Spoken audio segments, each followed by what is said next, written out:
Good afternoon, everyone. Welcome to this live event with Cloud Design Box. I hope you're having a good summer or have had a good summer and looking back at this video. In this live event, we're going to take a look at some of the new tools that we have in class teams and have a bit of an explore and have a bit of a think about how we're going to use them in the next academic year. So hopefully we can show you something new that you may have missed. Joining me on the call today, we have Tony Phillips, who's our founder at Cloud Design Box and Microsoft 365 consultant. Hi, Tony. Hi, Joe. Yeah, really looking forward to hearing about the new features and how we get ready for the new school year. Lots to look at and to think about. Cheers, Tony. We also have Darren Hemming, who's our Chief Operating Officer, joining us as well. Hi, Darren. Hi, Joe. Looking forward to this and very timely as well. Yeah, very timely. Some of the things I'll be showing arrived this morning, so it's pretty timely. And I'm sure many other things will be arriving going forwards. So let's have a look at what we're going to cover today. Before we do, I'm just going to talk about a little bit about what we do at Cloud Design Box. So we are Microsoft partners, and we're currently supporting over 450 schools, academies, colleges and multi-academy trusts, and that includes 7 Microsoft Showcase schools. So what can we do to help you as a school or a trust? Along with our SharePoint intranet site, which we will build for you, the assignment tools and other services to help teachers save time. We also provide solutions to managing all of this to make the end of year and the start of year, where we are now, easier for teachers and students. So just a quick overview of what we do. We will centralize subject sites to avoid having to move things from here, there and everywhere, and share and collaborate on teacher resources. We manage a rollover process. So at the end of the year, we'll archive your old teams for you. And we also have some nice tools to allow staff and students to get back to those, even though they've been archived. We can set up next year's teams early, so we're going to look at preparing our teams a little bit here. So with Cloud Design Box, you would have had your team set up ready for that. We also offer a managed SDS service, so we set up and support automating classes from your MIS data. And just mentioned it before, here's our class dashboard time machine, just that little screenshot there, so you can see how you can go back to previous years, look at class teams work, and that's for staff and students as well. So today, considering we're reaching the start of the next academic year, Microsoft have pushed loads of updates through on Teams, and it's really exciting how it's starting to bring lots of different elements together. So one of the new features we'll look at is Classwork. This is a whole new tool that we'll look at that you can use with your resources from all over class teams. We'll look at the new assignment creation UI. So if you haven't set an assignment for a while, you might come in and see it looks different. And don't worry, we think it's better, but it is different. And on top of that, really recently, you're going to start to see learning accelerators. So I'll explain what's there already and what you'd expect to see going forwards afterwards. And we'll talk a bit about the jargon around that and what that means, and potentially mention some of the other things that have been announced by Microsoft but aren't quite here yet, so keep an eye out for those. And at the end of the session, if anybody wants to ask any questions, we'll open up to some Q&A as well. Okay, so let me jump out of PowerPoint for a second. And in fact, Joe, just before you start that, the Q&A, folks can put questions in at any time. And obviously, the sooner you put the questions in, the more time we have to think of an answer. So that'd be better if you can pop it in before the end, or just leave it at the end and surprise us. Yeah, absolutely. Try and catch us off guard. Ask us some tough questions. Okay, so I've just expanded my screen a little bit there, hopefully, so you can see what's going on. Just jumping into, this is the Teams application in a browser. And this is John Atkinson's account at the Cloud Academy, which we set up here at Cloud Design Box. So let's jump into a team. Down the left-hand side, I'm going to use the Teams button here. And here's Year 11 history. And I've been having a play around with some of the new tools and getting my team ready for the new year. So the first thing I wanted to mention was this Classwork option. If you've not had a chance to have a go with this yet, I'll just talk you through what it does. And it's really nice and easy to set up.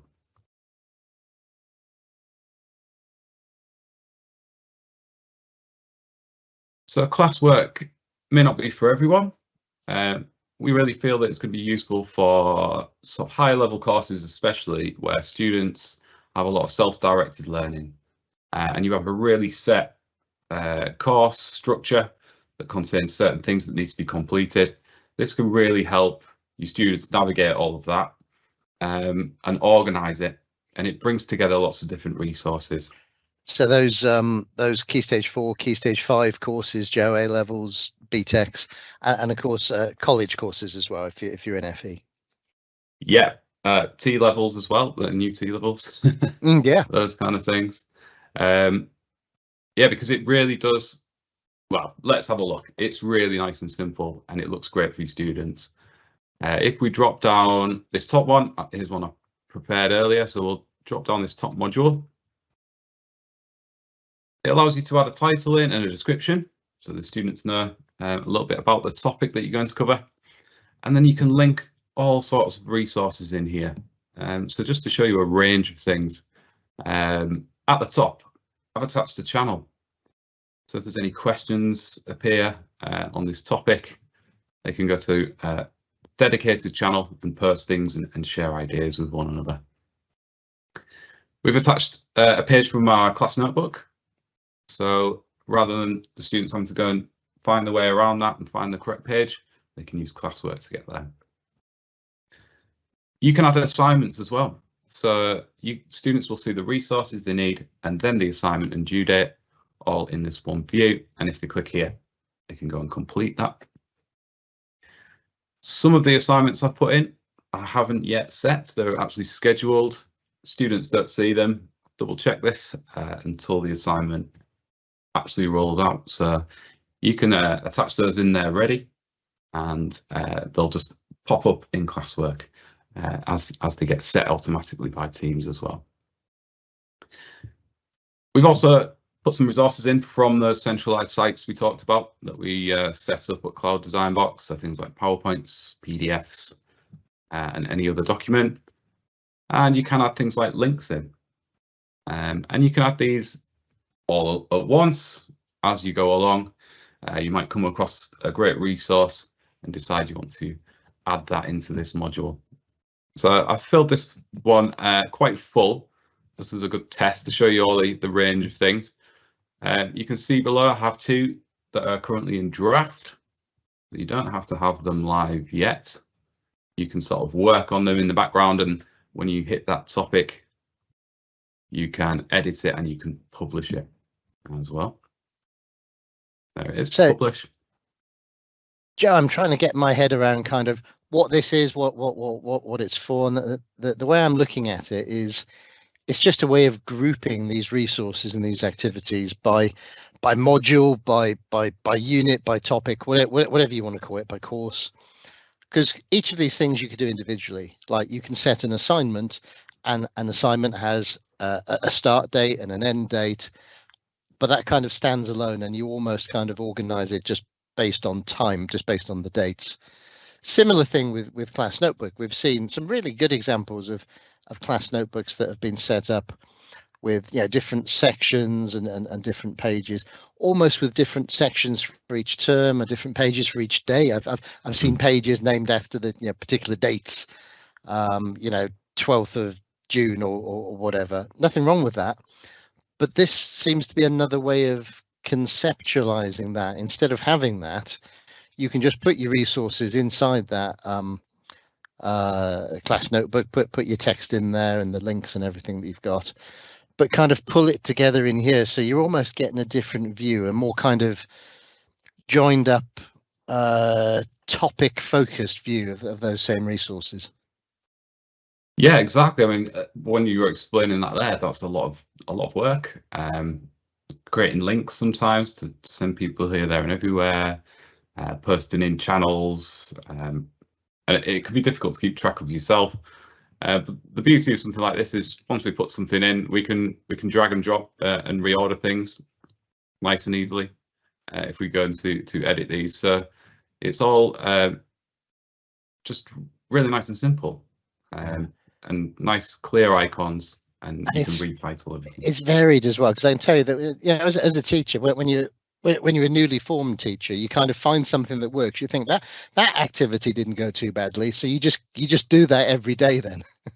Yeah. Until you realise, I think the kids have cottoned on that I'm a one-trick pony. And I think there's a temptation to do that. You could just say, I'm just going to do everything in assignments because I love assignments. And then you get other teachers that are like, I'm going to do everything in Class Notebook because I love Class Notebook. Or I'm just going to do everything in PowerPoint and everything's going to be PowerPoints. What's good about this is it feels varied. It feels like a rich, assorted diet of activities for the students. So as they're working through this, they're not going to get bored because, yeah, there's a bit of assignment and then there's a bit of PowerPoint and then there's some Class Notebook stuff.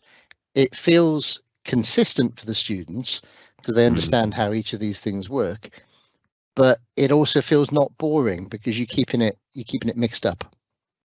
Yeah, I like that idea a lot, because this is coming at a history perspective here with these topics. But if someone was doing maths, you might use Class Notebook a lot more, or a certain resource. But if the students know, right, well, I go in my team, I click on Classwork first, then that takes me to where I need to be, sort of subject dependent.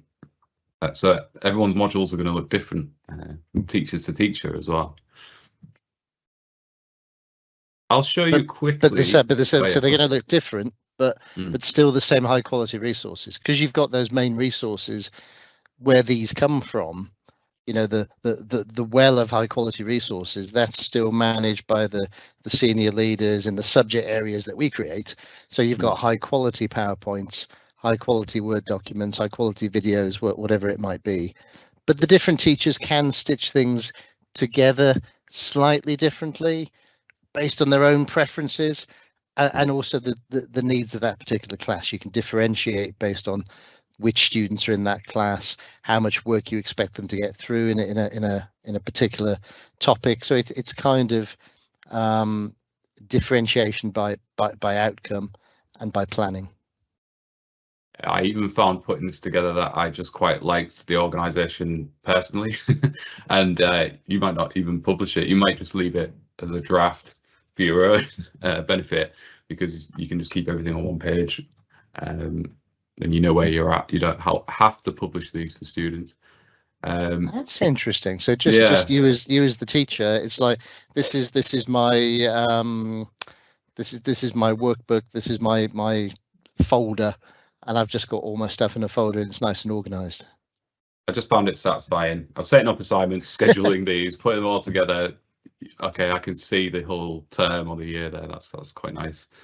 Yeah, and then you might want to share it with your students. But yeah, I'll quickly show you. We were talking about centralized teams there, so let's just quickly add a module just so you can see how simple this is. So let's pick one of our topics. We've got more down the left hand side here in channels. Let's do the reign of Edward I. And you can add a description in. You don't have to. And we'll save that. It always starts as a draft, so it doesn't go live. Only the teacher or teachers can see it. And then it's dead easy to add stuff. You can drag and drop files in, physical files, or you can hit the plus button. Now, we were talking about our centralized teams, our resource areas. They're based around teams. So if you do centralize those subject areas, we can use this file teams option. So rather than dragging from OneDrive and this device and all over the place, we go to teams, and let's find our staff history team. John's in a lot of teams. It's not really regular. There's history, and we've all worked together as a department on these, so it's dead easy for me to find stuff, and it could be from last year. Doesn't need updating.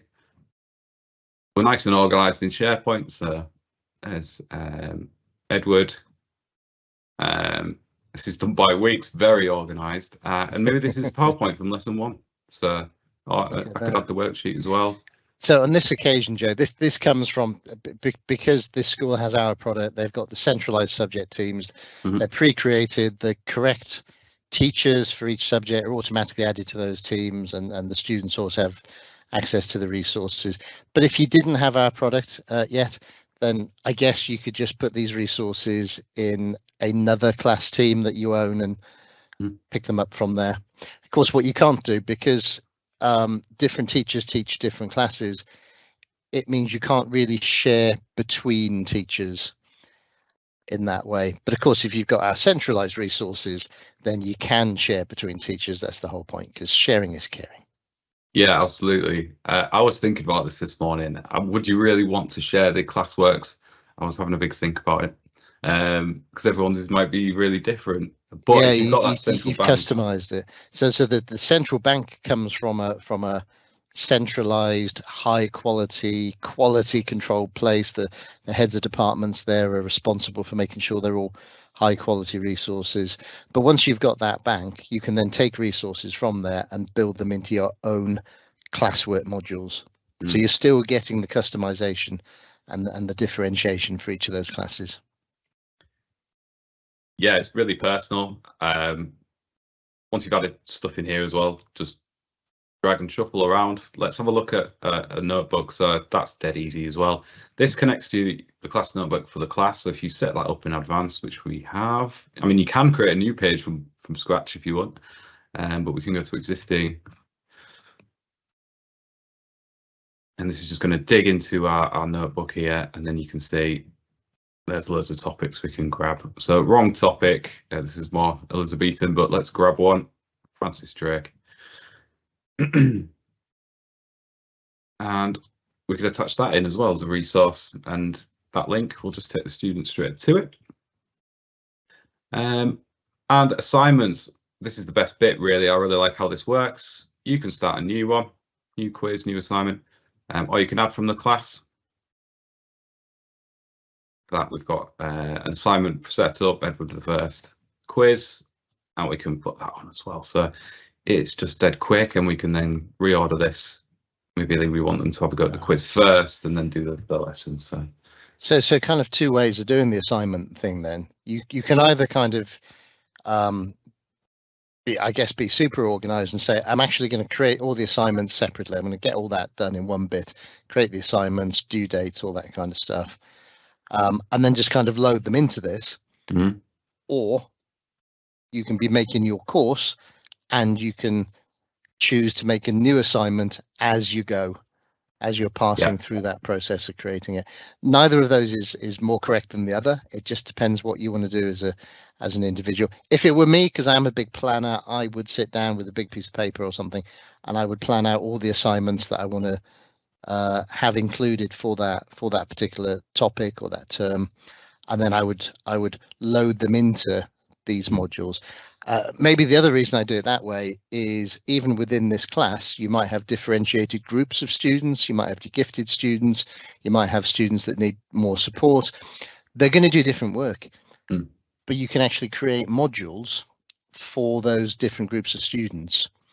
And in that way, you might not always include a particular assignment for your group that need more support, because you know that assignment might be more difficult, too difficult for them, and so you'd create a separate assignment for those and bring it in. So that for me is a reason to kind of plan your assignments first and then pull them all together in this way. Yeah, there's some good thoughts there, Darren. I mean, you can rename these, just rename the title of it and things. So, you know, if you wanted to put a certain group just in brackets on the end or something, even though it's not in the assignment title, you can do that. There is another way, which we'll see in a minute, in assignments as well. When you set one, there's now a new option. So you'll like that when we get to that as well. So you're kind of chucking stuff into Classwork, even though you're not in that screen. But yeah, that's just in draft. I can now publish that, and then my students can see it. You can see that's live, that's published. And then there's just this another nice little tool. If we've moved topic to Edward I now, I can just pin that and it'll stick to the top. So my students know where they're at, but they can still go back through previous modules if they need to as well. So it's a really nice, simple layout, but it's pretty powerful in what it does. I think it's so good, Joe, and it's been missing because you've been able to set assignments or just drop documents or put things into messages, but within class teams for a couple of years now. But what was missing is this idea of sequencing, creating what you might call course pathway, so that students have a sense of where they are and where they're heading. Because you might, if you're looking at this in a project centered way, you might be saying, actually, look, by the end of this module, the thing that we want you to have achieved, the golden nugget, might be that you need to create a presentation about something or do something else. But in order for you to achieve that, you've got to do all these things in between. So it's really giving those, it's a motivational tool for students, really, because you're saying by the end of this, you're going to have achieved X. But in order for you to achieve X, you have to go through points A, B, and C. And when students can see that they're part of a course pathway, that they can see that there's a motion forwards, there's a momentum to what they're doing, that helps with their motivation as well, and it helps them feel engaged, that they're kind of on a track and they're actually going somewhere. Yeah, and independent too. So they can see the assignment and think, why is this assignment so difficult? Because I haven't looked at the resources above it properly yet. Maybe I'll go back there and do that first. It's pretty cool. I mean, it's a lot like what you would maybe see if you were on a university course, with everything sort of there for you, and then you've got your so many hours a week to go and do that yourself. So very cool. I'll show some of the new assignment stuff next, Darren. That ties in really nicely. So just below classwork, we've got assignments here. Again, if you might have broken up fairly early for summer, lots of changes. Even just coming in here now, we have these tabs across the top. They've been here a few months, but you may not have noticed. So we've got upcoming, ready to grade, past due, returns. Just makes the experience a lot easier, especially if I'm just coming into Mark. I just go, right, what's ready to grade?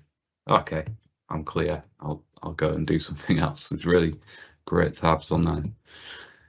I've set up a couple of drafts assignments to save for later. So let's take a look so we can see the new UI in assignments. Immediately, if you haven't seen this new layout, look how much more info we get on one screen. Only a slight scroll needed in this case. So I've got lots of space for my instructions now, rather than it going right across the screen. Then all of my options are down the right hand side, so nice and quick drop down menus to set everything up, and I can do that in just one list. It used to be in a couple. You could maybe miss things out. You'd have to go back and edit. Now it's, if you could work your way down this list, you've got everything set. Just to tie it back into classwork, there's this new option here. Look, so this is classwork. If I'm setting an assignment and I use classwork, all of my modules are there, even if they're in draft mode. So this is for the America topic. I've just dropped it down. It'll add it into the module, ready for me to go if I do use classwork, and go straight across. Very, very quick. Everything else looks fairly similar, but let's just draw attention to the new learning accelerators down here. I've attached one in, but let's have a look what happens when we click on this menu. We've got even more options for assignments now.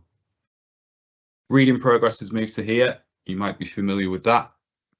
And also search progress, which is pretty new. This is in preview in this example. There are going to be some more learning accelerators coming through. And if you want to learn more about these, you can click here for now.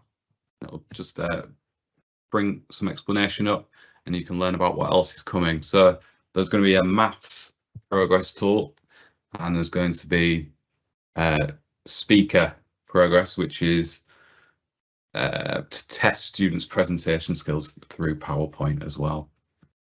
So you can get some feedback on how they're presenting, how they're approaching maths questions, just as we've already been testing reading progress and fluency and accuracy. The first one I wanted to show you is search progress. This is to help students with research skills, and I've attached one on here as an example, just so we can have a quick look.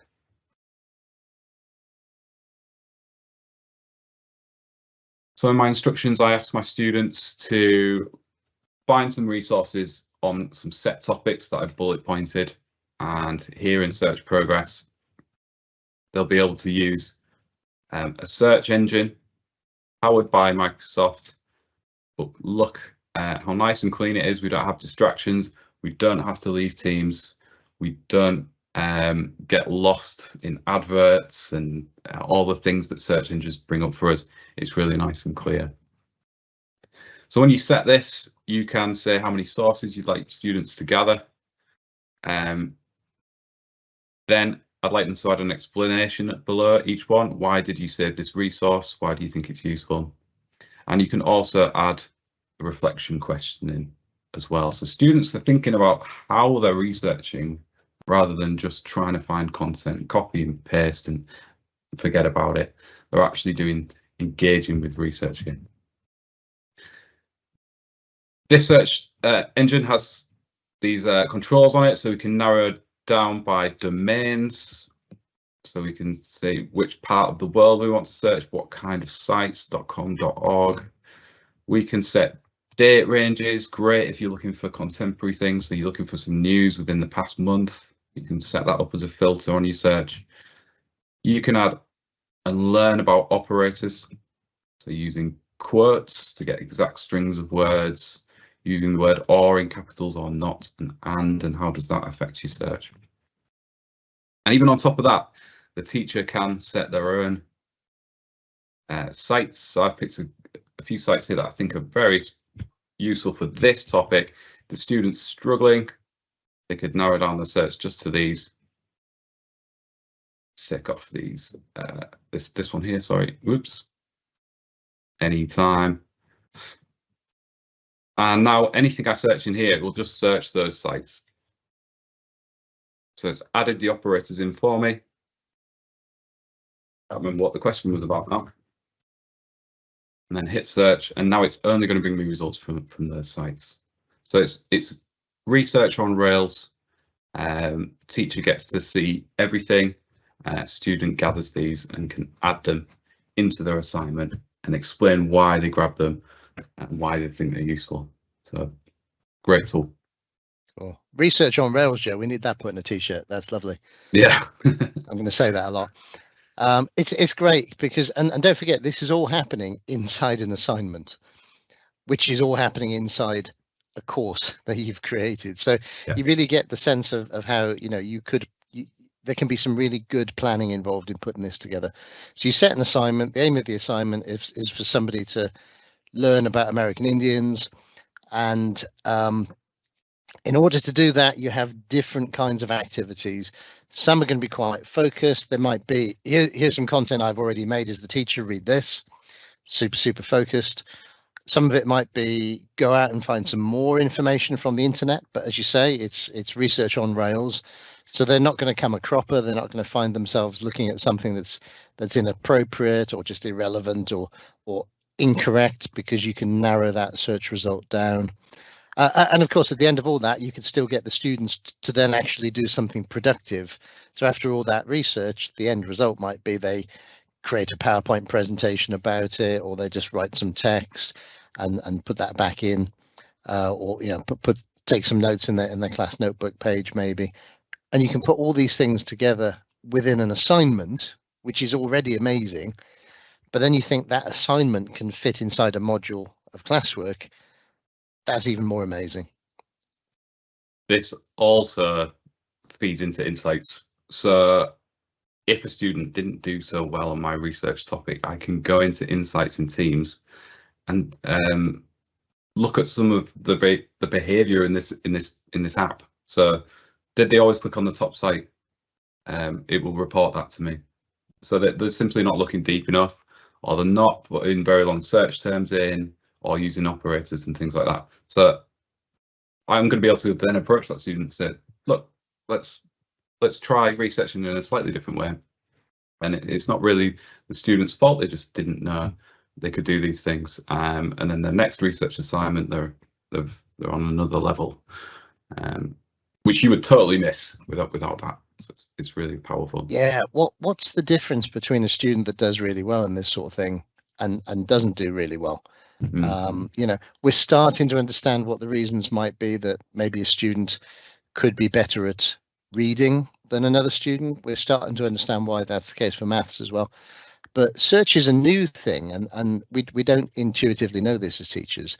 So if you can watch what the student's doing and get some actual data, if you like, about how that student is learning, and just one tiny little change that you make, saying don't just click on the top item, you got to go down like 5 items. The top ones that have just paid to be there, you really got to go down a bit.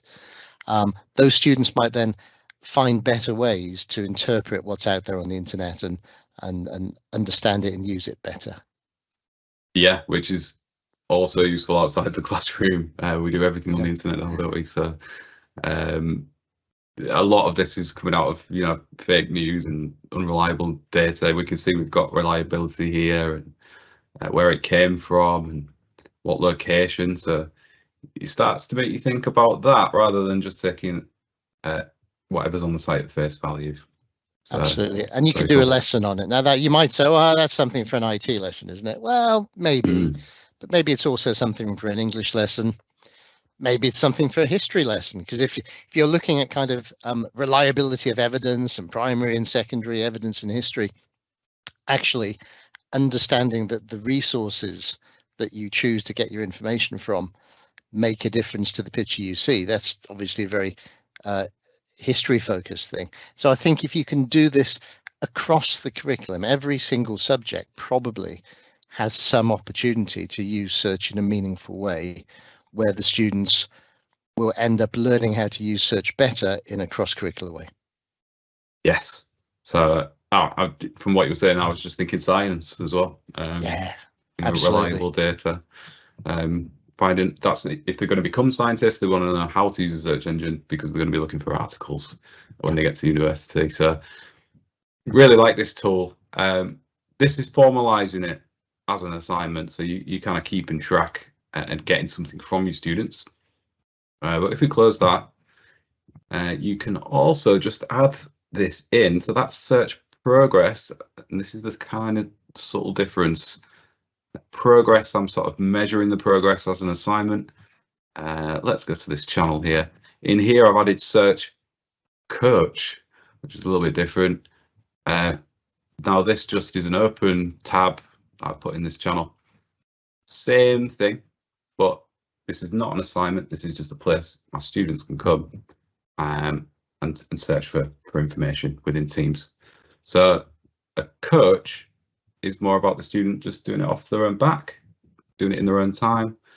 And then progress is looking at what they're actually doing in there and then marking them on that work as well.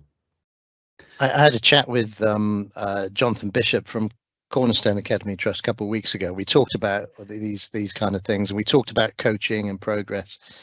And one of the things we discussed there was the idea of a coach is a very friendly thing for students. They're not being measured at this point. Yeah, they're going in and they can just play with this. It's just explorative, and it doesn't really matter if they get things wrong, if they search for things in the wrong way. It's playing in the sand, which I think is great given the background you've got on that picture there, Joe. This is when things come together. It's playing in the sand at this point, whereas when you do the search progress, that is actually going to be factored in, and you're going to get graded for that in the assignment. Yeah. So you're just giving that option. So won't have time. It's too much to go through, but I mean, with reading progress, if you've used that, there is also a reading coach as well, which students can access through Immersive Reader now. They'll see a toggle when they're reading something. They might just want to switch reading coach on and practice reading it. So they're having a go at reading skills, and that then prompts them on words that they struggled with, and they can practice them back, and you get the insights as well. So whether you want to set it as an assignment or just let your students know about it and do it in their own time. Maybe it's more sort of a, you know, if you're I don't know, let's say you're a premier athlete or something, you're a really good athlete, like a runner or a decathlon sort of person, and you've got a coach there, right?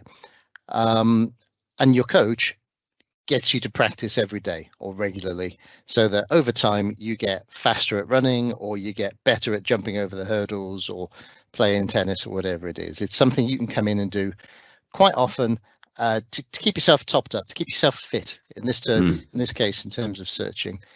But then sometimes you go to an event and you compete, and maybe that's more like the assignment, because you're actually measuring the progress there, and you're going to be measured against other similar students. So you do your practicing away from competition. You practice. Your coach comes in and helps you do the things that helps you to go faster, and then you start to measure that in the assignments. Spot on. Yeah, because then I might get the feedback that says you got some great resources, but they're all out of date. Then you come back in here and think, right, well, maybe I'll use this date range tool to make sure I've got I can put a customized range in if it's a certain topic. This as well, so the coaches and the progress will feed through to insights. So just showing how everything ties together. Here's insights. Now, this grows the more you use Teams, but we've got some demonstration data in here, so you can see what it should look like if you use Teams a lot. Brings through lots of report cards for the class about lots of different areas. Some things from reading progress, some things from Reflect there, if you use that tool as well. You can look at individual students as well, nice and easily down the left here now. Just see data for them. But you'll see across the top, if I go back to all students, things like assignments in general, you can get data about when people were handing them in, what the average grade is over time, the distribution across the class, rubric scores, where everyone lands on different scores if you use rubrics. But you'll see these new accelerators and coaches coming through. So here's Search Coach. And now I can see how my students are using it. Open first result, how many searches attempted, didn't open any search results after they typed, which suggests they didn't type in the correct thing. And it's quite interesting to just browse through this data, see who used the different operators and filters as well. So you're gathering all of that together, and there's my common sites that my students have visited as well. That's great, because you know, when you talk about data, we talk about data in schools. Oh, we get some data, we get some big data and some little data, and we'll merge this data. It can sound a bit scary, and you know, it doesn't sound very educational, very pedagogic. You know, if you're interested in classroom experience and students, then data sounds like it's more of an IT thing. But this, to me, is just a very easy way to interpret that information about your students. So as a teacher of a class, you can find out which students are doing searching well, doing the reading progress well, and of course it also tells you a little bit about yourself as a teacher, because if your students aren't doing those things and you notice that's a trend, then maybe you need to address that in your learning. So next lesson you say, right, we're going to do 20 minutes on search here, just to make sure you guys know how to search accurately. And this is all class insights. This is class level insights. It's within this classroom, this teacher, and you know, 30 odd kids. But not forgetting, there's a bigger version of this, which is called Insights Premium. I like to call it Insights for Leaders, because that's what it is really. Yeah. And that's a place where, you know, senior leaders inside the school or across the mat or across the district, they get even bigger data. So you're not going to drill down at that point into individual students, but you are going to get that trend, for example, of how well are year 9 using search and how good at year 8 at readability. So again, you've got stuff happening at class level, but that ties into stuff that is bigger than class level. It goes across the whole school, or the whole district or whatever. Yeah, very hard to get a good demo data from that, but we do have some in there. So it's more aimed at grades in a primary school, but you can see how that's bringing missed assignments across all the grades. And we know first and second grade maybe need a push there compared to everybody else. It's really, really powerful.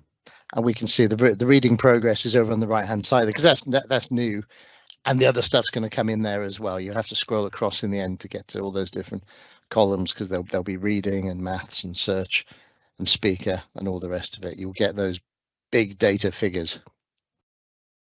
Yeah, and it's just a really nice layout, nice and clear, nice and easy, and just clicking on boxes to get into things. So yeah, love insights. But then if you think about what we've just looked at today, Microsoft's brought in Classwork. It ties notebooks, assignments, these progress tools all together, and then that ties into insights, and that then influences maybe what we do with assignments and grades. So we're really starting to see everything feel less separate and all come together, especially when you look at this insights area. It all starts to make a lot of sense. Absolutely, there's some nice joined up thinking going on here.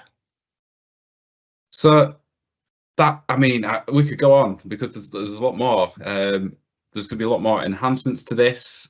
Something new dropped this morning that I wanted to experiment with and was potentially going to show today. So I would say definitely keep eyes peeled on our future events and our YouTube channel to keep up with some of these updates. I'm just going to jump back, and don't know if there have been any questions. I don't know if there's anything you wanted to ask about that, Darren, to see how that works. There's no questions from the outside yet, Joe. I think we've shown so many things in such great detail. I think we've covered most of it. I can imagine the sort of questions that will be asked about things like Classwork are, how reusable is it? I'm going to all this effort to create this kind of pathway, this course structure. What happens next year? So at the moment, if you're a teacher and you're finishing with this year's class team, and you've made modules in there using Classwork, when you go into your next year's class, the class for the next year academically, you can actually reuse that Classwork. You can import it into your new team, but you can only do that for Classwork modules that you made. Yeah. You can't, if you got like 10 people in a department, it might be a big department like English or something, or science. If you got 10 teachers in a department, you can't get to each other's Classwork modules and reuse them in that sense. The best you've got at the moment is that the resources behind those are reusable and shared and centralized, because that's within our product in the subject and resource areas that we make. But you would have to essentially put together your own Classwork modules, if that makes sense. Yeah, but it's very quick, isn't it? And if you've got your resources organized, it's you're sort of just tacking them together. But Microsoft that was a big question that were being asked, wasn't it, straight away? Can we recycle? So I imagine next year we will see something similar to maybe Class Notebook, where you create from existing, or same with assignments where we can duplicate from last year. Yeah, I imagine there'll be a button appearing at some point, hopefully in this year, ready for next year. Thanks, otherwise, I think that's really, about it. Yeah, it's really interesting, and I think for teachers it can be a bit overwhelming with all the options and all the different things you can use.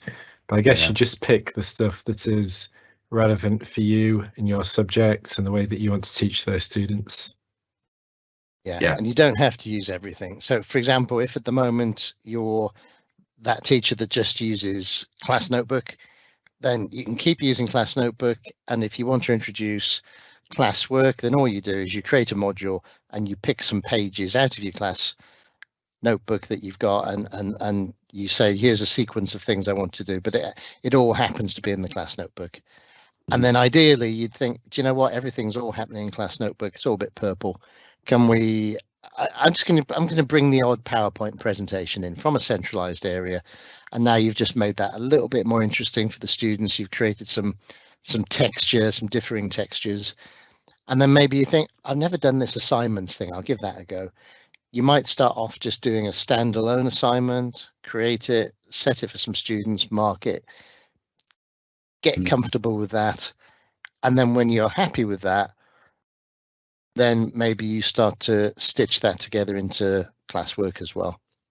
But there's no right or wrong way of doing this. You don't have to use the Classwork, you don't have to use assignments, but I think if you want to create the richest tapestry that you can, that's going to be the most interesting for students, the most varied, challenge them in the most different ways, then you would try and use a bit of all of this, all the different activities, and probably sequence those inside Classwork. So Yeah. just sorry, yeah. Sorry, go on, Joe. I was just going to say as well, I mean, I didn't even have time to show it there. I think the one example, you can just add links in. So you might find something that's, it's not Microsoft, it's not a document, it's a website or a resource online. You can chuck that in, and at any point you might discover it as a class, and then you can add that in there. It's a nice bank to go back to. Yeah, it's as simple as that. So you can effectively say, I'm a teacher doing Classwork, just by creating a module, then adding some links in it, and you're done. Yeah. And you can effectively say you're doing it, and the next time you add something else, and then you add something else, and just keep trying.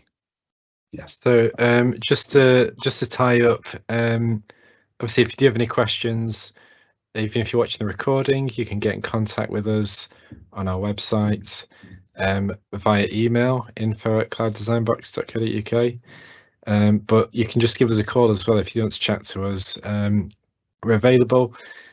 There you go. Great. Thanks, Joe. So there's the contact details on the screen there, the QR codes. If you point your camera at them, it will pop up with a link. It will take you to there.